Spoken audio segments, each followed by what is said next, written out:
Hi ನಮಸ್ಕಾರ, all in one ಚಾನಲ್ಗೆ ಸ್ವಾಗತ. ಇದನ್ನು ತುಂಬಾ ಸಿಂಪಲ್ ಆದಂತಹ ಬ್ರೇಕ್ಫಾಸ್ಟ್ ರೆಸಿಪಿ ರವೆ ರೊಟ್ಟಿ ಮಾಡೋ ವಿಧಾನವನ್ನು ನೋಡೋಣ. ರವೆ ರೊಟ್ಟಿ ಮಾಡಲು ನಾನು ಚಿರೋಟಿ ರವೆ ಅಥವಾ ಬಾಂಬೆ ರವೆಯನ್ನು ತೆಗೆದುಕೊಂಡಿದ್ದೇನೆ. ಒಂದು ಬಟ್ಟಲಿನಷ್ಟು ತೆಗೆದುಕೊಂಡಿದ್ದೇನೆ. ನಿಮಗೆ ಬೇಕಾದಷ್ಟು ತೆಗೆದುಕೊಳ್ಳಿ.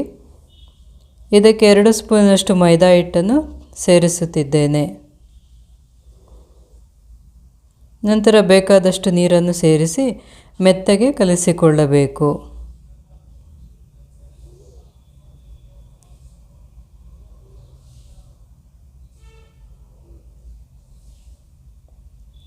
ಈ ರೀತಿ ಮೆತ್ತಗೆ ಕಲಿಸಿಕೊಳ್ಳಬೇಕು. ಕಲಿಸಿದ ನಂತರ ಇದನ್ನು ಅರ್ಧ ಮುಕ್ಕಾಲು ಗಂಟೆ ಹಾಗೆ ನೆನೆಯಲು ಬಿಡಬೇಕು. ರವೆ ಚೆನ್ನಾಗಿ ನೆಂದರೆ ರೊಟ್ಟಿ ಮೃದುವಾಗಿ ಬರುತ್ತದೆ.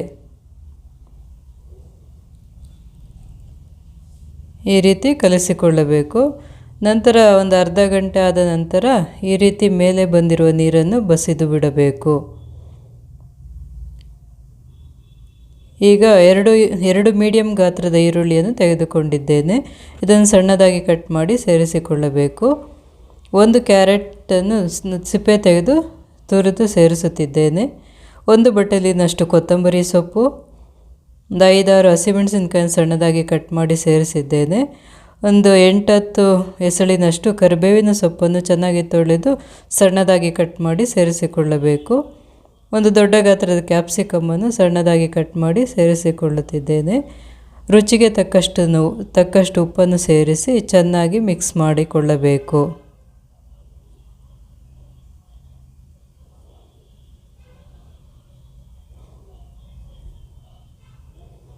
ಈ ರೀತಿ ಕಲಿಸಿಕೊಳ್ಳಬೇಕು. ಈಗ ರವೆ ರೊಟ್ಟಿಗೆ ಬ್ಯಾಟರ್ ತಯಾರಾಗಿದೆ.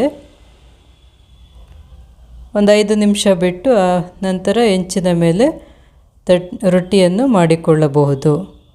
ಈಗ ಹೆಂಚು ಸ್ವಲ್ಪ ಬಿಸಿಯಾಗಿದೆ. ಈಗ ರೊಟ್ಟಿಯನ್ನು ತಟ್ಟಿಕೊಳ್ಳೋಣ.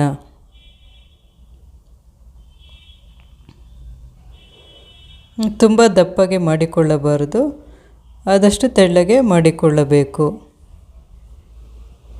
ಈ ರೀತಿ ತಟ್ಟಿಕೊಂಡು ನಂತರ ಎಣ್ಣೆಯನ್ನು ಹಾಕಿ, ಸ್ವಲ್ಪ ಎಣ್ಣೆ ಜಾಸ್ತಿ ಬೇಯಲು ಹಾಕಿ,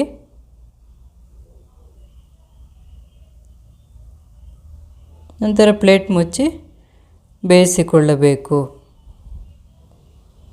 ಈಗ ಒಂದು ಕಡೆ ಬೆಂದಿದೆ, ಅದನ್ನು ತಿರುವಾಕಿ ಮತ್ತೊಂದು ಕಡೆ ಪ್ಲೇಟ್ ಮುಚ್ಚಿ ಬೇಯಿಸಿಕೊಳ್ಳಬೇಕು. ಎಣ್ಣೆ ಹಾಕಿ ನಂತರ ಪ್ಲೇಟ್ ಮುಚ್ಚಿ ಬೇಯಿಸಿಕೊಳ್ಳಬೇಕು.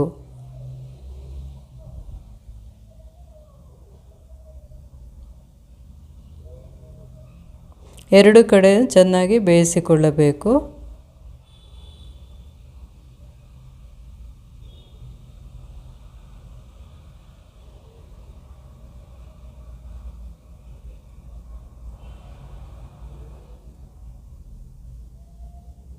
ಮತ್ತೊಂದು ರೊಟ್ಟಿ ತಟ್ಟುವಾಗ ಈ ರೀತಿ ನೀರನ್ನು ಚಿಮುಕಿಸಿಕೊಳ್ಳಬೇಕು. ಯಾಕೆಂದರೆ ಹೆಂಚು ಚೆನ್ನಾಗಿ ಬಿಸಿಯಾಗಿರುತ್ತೆ, ಅದಕ್ಕೋಸ್ಕರ ತಟ್ಟೋದಕ್ಕಾಗೋದಿಲ್ಲ. ಈ ರೀತಿ ನೀರು ಹಾಕಿದ್ರೆ ಸ್ವಲ್ಪ ತಣ್ಣಗಾಗುತ್ತೆ. ಉರಿ ಪೂರ್ತಿ ಕಡಿಮೆ ಮಾಡಿಕೊಂಡು ತಟ್ಟಬೇಕು.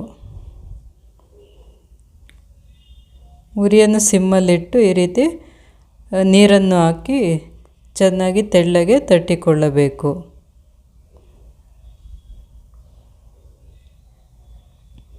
ಮೇಲೆ ಸ್ವಲ್ಪ ನೀರನ್ನು ಚಿಮುಕಿಸಿಕೊಳ್ಳಿ. ನಂತರ ಎಣ್ಣೆಯನ್ನು ಹಾಕಿ ಪ್ಲೇಟ್ ಮುಚ್ಚಿ ಬೇಯಿಸಿಕೊಳ್ಳಬೇಕು.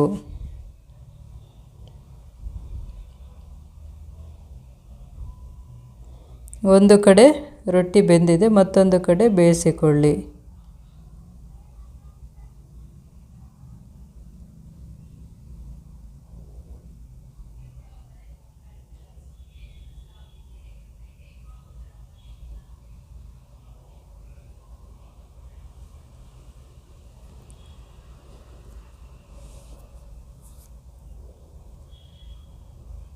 ಪ್ಲೇಟ್ ಮುಚ್ಚಿ ಬೇಯಿಸೋದ್ರಿಂದ ರೊಟ್ಟಿ ಮೆತ್ತಗೆ ಬೇಯುತ್ತೆ.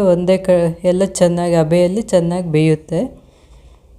ರೊಟ್ಟಿ ಪ್ಲೇಟ್ ಮುಚ್ಚದೇ ಇದ್ದರೆ ಸ್ವಲ್ಪ ಗಟ್ಟಿಯಾಗುತ್ತೆ. ಅದರಿಂದ ಪ್ಲೇಟ್ ಮುಚ್ಚಿ ಮೊದಲು 2 ಸಲ ಪ್ಲೇಟ್ ಮುಚ್ಚಿ ಬೇಯಿಸಿಕೊಳ್ಳಬೇಕು. ಆಮೇಲೆ ಹಾಗೆ ಬೇಯಿಸಿಕೊಳ್ಳಬಹುದು.